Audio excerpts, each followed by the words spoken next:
El límite superior del codo es un plano horizontal que pasa a 2 traveses de dedo por encima del pliegue y del vértice del olecrano, y el inferior a 2 traveses de dedo por debajo.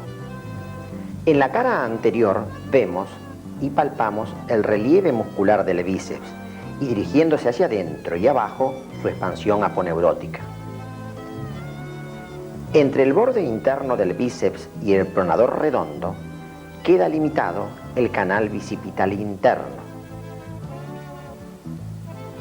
Entre el borde externo del bíceps y el supinador largo proyectamos el canal bicipital externo. La cara posterior nos muestra 3 relieves óseos que de adentro hacia afuera son la epitróclea, el olecranon y el epicóndilo. En extensión se hallan alineados horizontalmente y en la flexión de 90 grados forman un triángulo equilátero.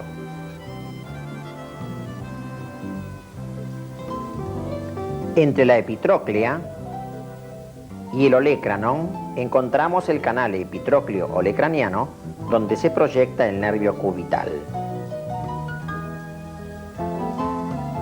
A nivel superficial, en la región anterior del codo, se observa, de dentro hacia afuera, la vena cubital, la vena radial,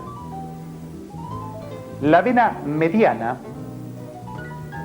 sus componentes, mediana basílica, que junto con la cubital contribuyen a la formación de la vena basílica, y mediana cefálica, que junto con la radial originan el trayecto de la vena cefálica. Nos acercamos ahora a el tronco perforante que hacia la profundidad emite la vena media. Observemos los elementos en el pliegue del codo. La clásica M de formación de los elementos venosos, la vena mediana, el tronco mediocefálico, la vena cubital que junto a la mediano basílica la constituyen, y la vena radial con el nacimiento de la vena cefálica. Se utiliza habitualmente el tronco medio basílico como punto de extracción para muestras y aplicación de inyecciones endovenosas. Retomemos nuevamente el plano superficial. Los elementos nerviosos son, por fuera, ramos perforantes superficiales del nervio radial. Por dentro ubicamos el nervio braquial cutáneo interno y acompañando a la vena media o mediana del tronco anterior correspondiente al nervio musculocutáneo. Resecada la aponeurosis superficial, nos hallamos con la expansión aponeurótica del músculo bíceps. La reclinamos hacia afuera y queda al descubierto el canal bicipital interno. El tendón del músculo bíceps por un lado, el pronador redondo en su borde superior y el braquial anterior son sus límites. Hallamos en él la vena humeral, el nervio mediano y la arteria humeral. Descendemos con la arteria y observamos el nacimiento de una de sus ramas terminales, la radial, y el origen del tronco recurrente radial. Separando los elementos venosos hacia afuera y el pronador redondo hacia adentro, observamos al nervio mediano, el ramo muscular para el músculo pronador redondo y por dentro las recurrentes cubitales destinadas a la articulación del codo. La maqueta nos ilustra las anastomosis entre las arterias colaterales internas superior e inferior y las recurrentes cubitales, formando el círculo periepitroclear. El punto del canal bicipital interno es utilizado para la auscultación en las maniobras de tensión arterial. Retomamos el eje de la región, el tendón del músculo bíceps. Nos dirigimos ahora hacia el canal bicipital externo. Este se halla limitado por el bíceps por dentro, el supinador largo, músculo del compartimento externo, por fuera, y la masa del braquial anterior por detrás. Son sus elementos el nervio radial, que a ese nivel se divide en una rama posterior o motora y una rama anterior o sensitiva. Se ubican detrás de ellos las ramas correspondientes a las recurrentes radiales, anterior y posterior. Volvemos ahora sobre la maqueta que nos ilustra las anastomosis entre las ramas de la arteria humeral profunda con las ramas recurrentes radial anterior y posterior. Se forma de esta manera el círculo periepicondilio. En el pliegue del codo, el nervio mediano se bloquea con anestésico por dentro de la arteria humeral. En el canal bicipital externo, el nervio radial y el nervio musculocutáneo se anestesian entre el supinador largo y el bíceps.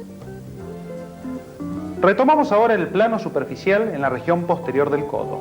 Ubicamos la vena radial posterior, los ramos nerviosos sensitivos superficiales que corresponden al accesorio del braquial cutáneo interno y la bolsa serosa retroolecraniana, elemento de deslizamiento entre el olecranon y la piel.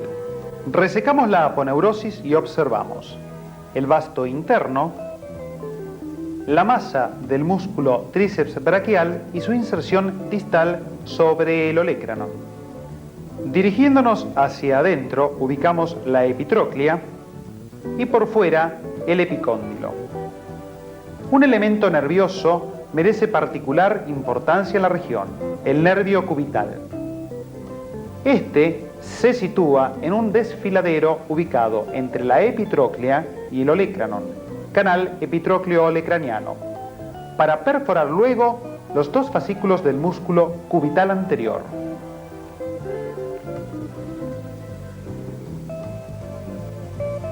Dirigiéndonos hacia afuera, ubicamos al músculo anconio, músculo del antebrazo. Separando y seccionando sus inserciones cubitales, apreciamos en la profundidad la rama recurrente radial posterior. A nivel del codo, donde marcamos la epitróclea y el olecranon, el nervio cubital se anestesia en un punto situado por detrás de la epitróclea. Una sección de la región de codo nos muestra el húmero, el cúbito por detrás de él, la ubicación del nervio cubital en el desfiladero epitrócleo-olecraniano, el paquete vasculonervioso ubicado internamente con respecto al tendón del músculo bíceps. El preparado en idéntica situación nos ubica el cúbito por detrás, la tróclea humeral y el cóndilo humeral, la cavidad articular que ha sido replesionada a efectos de mejor visualización. Dirigiéndonos hacia adelante y afuera, ubicamos al nervio radial en el canal bicipital externo, arteria humeral y nervio mediano en el canal bicipital interno y al nervio cubital. Retiramos tróclea y cóndilo humeral a efectos de observar la superficie articular. Después de incidir la piel del codo, la reclinamos hacia los lados y queda expuesta la aponeurosis superficial anterior. La seccionamos longitudinal y transversalmente y la reclinamos.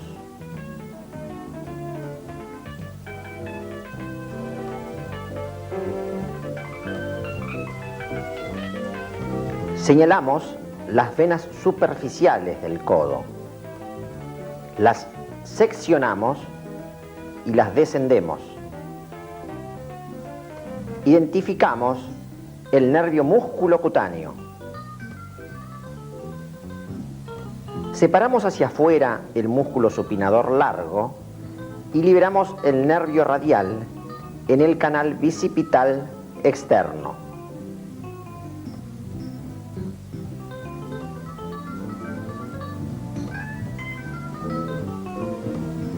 Marcamos la masa muscular del bíceps y su expansión aponeurótica que se dirige hacia adentro.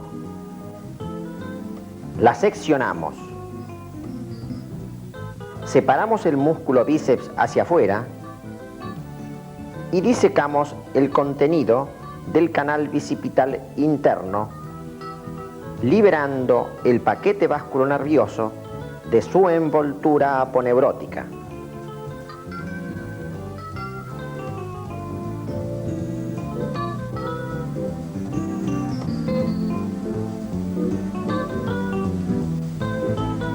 Arteria humeral,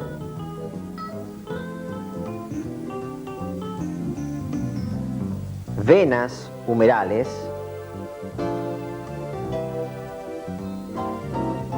y nervio mediano.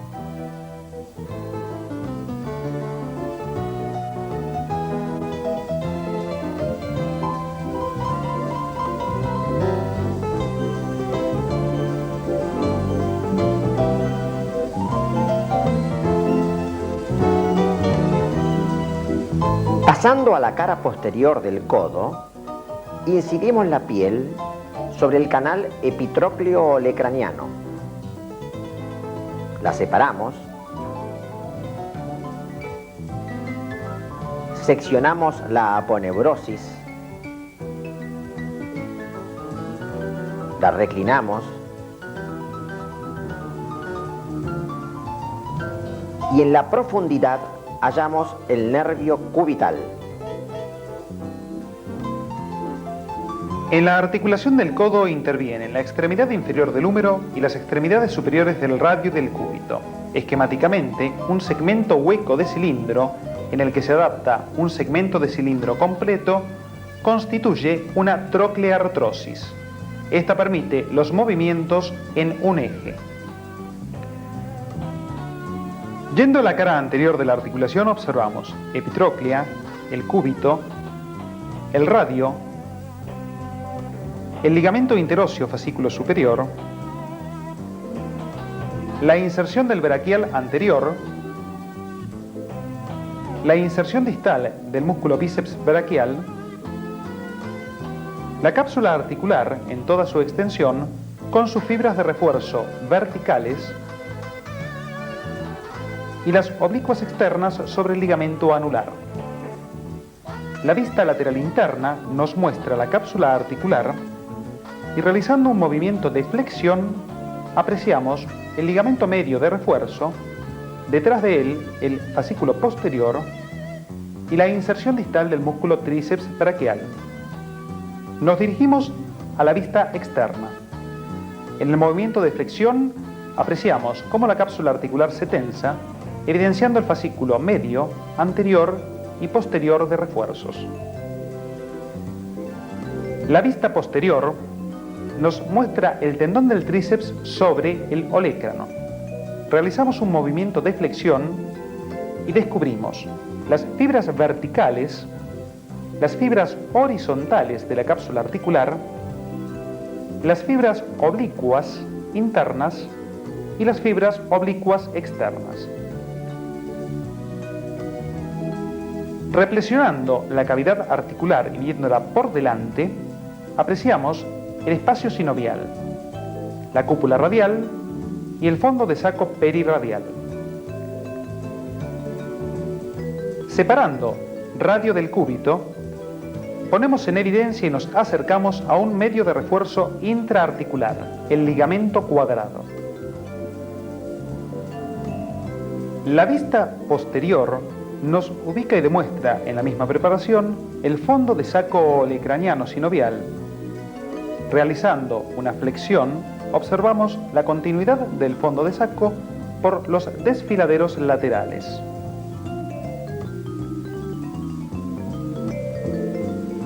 Los movimientos de flexión y extensión, de pronación y supinación son facilitados por la sinovia, líquido que se halla dentro de la cavidad sinovial. Vemos aquí un sistema sinovial de un codo izquierdo totalmente replesionado.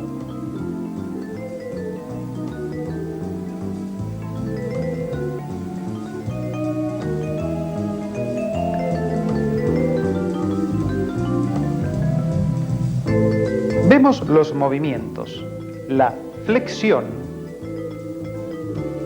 y la extensión.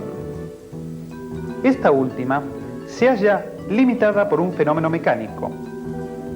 El pico o vértice del olecranon choca contra la fosita olecraniana, limitando el movimiento. El estudio radiológico en incidencia antero-posterior nos ubica el húmero, el radio, el cúbito. Analizando las estructuras óseas en idéntica posición, estudiaremos sus distintos accidentes. El extremo inferior del húmero, el epicóndilo, la epitróclea, la fosita supratroclear, la tróclea o humeral, el cóndilo humeral, ambos separados por el canal cóndilo-troclear. Por debajo y fuera, el radio, y por debajo y dentro, el cúbito. La cúpula radial, para la articulación con el cóndilo humeral, la apófisis coronoides y la superficie articular para la tróclea humeral. El estudio radiológico de perfil nos ubica la situación del húmero, el hueso radio y el cúbito.